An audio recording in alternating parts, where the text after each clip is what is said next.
नमस्कार मंडळी. आज 10 मेला कोकणात जबरदस्त पाऊस पडला, वारा वादळ आला होता आणि त्याने आक्रमक रूप घेतलं होतं आणि ते ओसरल्यानंतर बऱ्याच ठिकाणी पाणी साचलं होतं. तर काही ठिकाणी बऱ्याच वस्तूंचं नुकसान झालं होतं.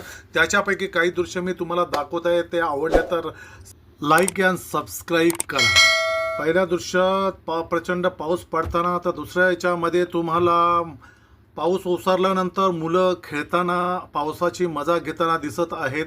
तर तिसऱ्या दृश्यामध्ये त्याच जिथे पाणी भरलं होतं त्याच ठिकाणी गावी उडवा बोलतात, जे शेती मळणी काढल्यानंतर त्या पेंड्यांचा उडवा घातला जातो, तसाच उडवा त्या चोंड्यामध्ये देखील घातला होता. प्रचंड पाऊस आल्यामुळे तेथील तो उडवा ढासळला आणि त्याच्या खाली 2 बाईक पार्क केल्या होत्या. जे आमचे गावकरी आले होते त्यांच्यापैकी त्या उडव्याच्या खाली सापडल्या आणि त्या गाडींचं बरंच नुकसान झालं.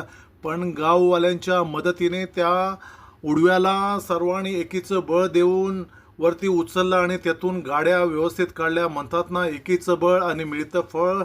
तसंच गाववाल्यांनी त्या गाड्या बाहेर काढल्या. गाडींचं काही प्रमाणात नुकसान झालं आणि म्हणून त्याच्यासाठी सावधानता म्हणून अंदाज जर नसेल तर त्या पाण्यात जाऊ नका. आपली वाहने सुरक्षित ठिकाणी पार्क करा.